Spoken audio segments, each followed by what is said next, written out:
Imagine your cells like factories. Some parts are made in the front, some are made in the back, some are made in the center, and all of them are connected with conveyor belts. In your cells, these conveyor belts are made of molecular highways, and the machineries are called organelles, each with its own job. One might shape new parts, another might add a protective layer to them, and a third one might, modify or add something to them to make them whole. All of these organelles, like conveyor belts, are attached through tiny tracks. And along these tracks, cellular couriers walk, dragging packages behind them. These packages look like this. The packages are made up of fat particles and are called vesicles, small bubbles that carry important cargo throughout the cell. Scientists have long wondered how these vesicles are made. We know they play a central role in cellular function, but beyond that we don't really know anything about them. For a long time, researchers believed that vesicles were made with proteins called ESCRTs, the endosomal sorting complexes for cellular transport. These ESCRT-proteins would attach to the cellular membrane and pinch off bubbles to form a vesicle. But the problem is there are many vesicles and some are very large. There isn't enough membrane to get all of them into the cell without risking massive cellular damage. This mystery of how this works has led the researchers at Virginia University to take a closer look to the cellular membrane where the vesicles are formed. Welcome to BioLens, where we explore a current biological topic that scientists are working on right now. Today's topic is the new cellular organelle, the hemifusome. So how did scientists uncover this new organelle? Well, they took a closer look, literally. Cellular research is often done with a microscope. It's basically a lens, quite similar to this one. A binocular works the same way. You have the part where the light enters, and you have the part where you put your eyes. So a microscope works the same way. You have the part where the light enters, and you have a part where you put your eyes. This all works with lenses. But light can only reach certain depths before it becomes hazy. You can only zoom in so far before you can't see anything anymore. So, scientists came up with a new microscopic way, Cryo Electron microscopy. They basically, instead of having this, they have a massive machine that shoots electrons down and that catches the stray electrons that bounce off your subject. One of these machines looks like this. The problem with this is that shooting electrons at something means that you can shift it in some way and your image will become vague. This is very similar to taking a moving picture. For instance, if you take a picture that has this subject, but you move your camera, it means that this will be your picture. But if you have a picture that has this same subject, but the subject moves, you get this picture. Also not great.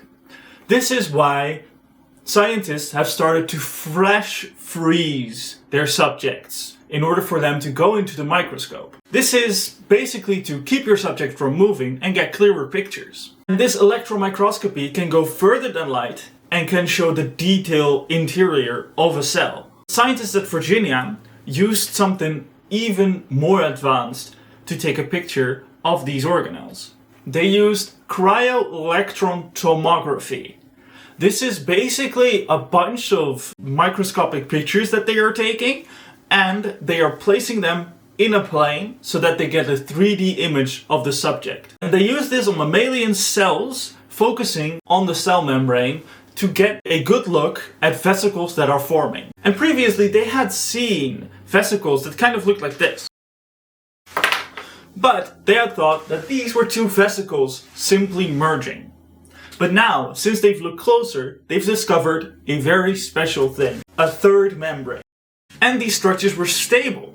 They were shifting between two forms, which were these two forms that I got from their own paper.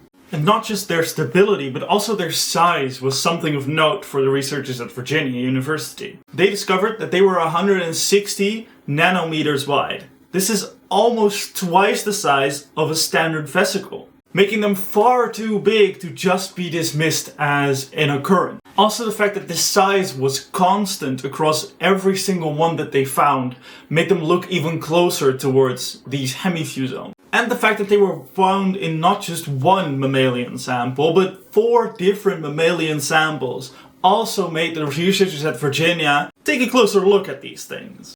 And when they took a closer look, they found something else. It wasn't just this. It wasn't just this weird figure 8. They found something else. A small bubble to the side. This bubble is called a nanodroplet, and it was found with nearly all hemifusomes. So scientists were now very interested in this thing, and they named them Hemifusomes, which means half-fusers, derived from the fact that they look like a half-fused vesicle. This part here they called the hemifusomal diaphragm. It is thought to serve a similar function to your own diaphragm, slicing your body in half, compartmentalizing it into your abdomen with your intestines and your dietary tract, and your thorax with your lungs and your heart, basically forming a protective barrier. I've talked earlier about shifting forms. They discovered 2.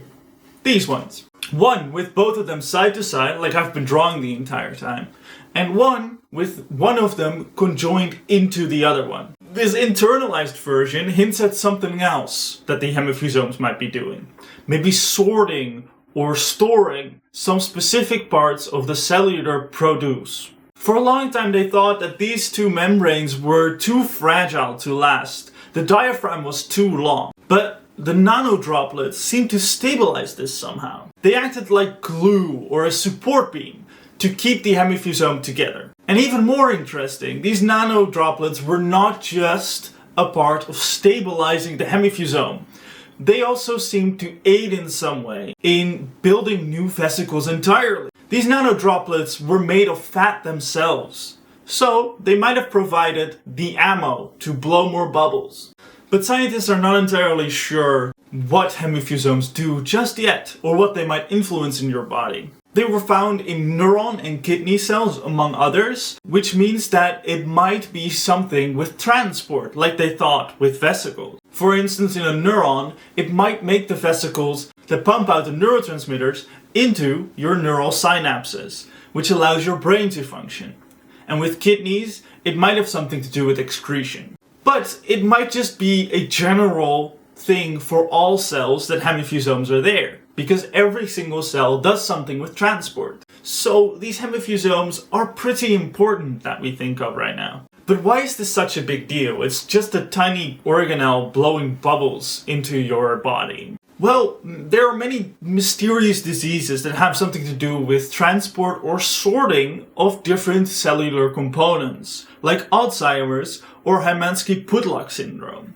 We're not entirely sure how these diseases work just yet, because they know that the ESCRT proteins are not an involved factor in these 2 diseases, but the hemifusomes might be. So this really just uncovered a whole new branch of pathways for them to explore and for them to find cures for diseases like Alzheimer's and Hermansky-Pudlak syndrome, which is really exciting because this might, in the long run, allow us to cure these diseases forever. Though it is a slight downside that all the cellular books are going to have to be rewritten because there is a new organelle in town. So amazing how something so small, 140 nanometers, can have such a big impact. If you want to learn more about biological topics, be sure to subscribe to this channel, BioLens, or head over to our website, where we post research papers on the topics that we are currently looking into, if you want to read more into that. The research paper that was featured for this video is the research paper from UvA, where the scientists have discovered the hemifusome. If you want to know more about wildlife, or if you want to see some pictures that I took during my daily walks, you can also head over to my website, where I post them every week. And don't forget to stay learning and touch some grass.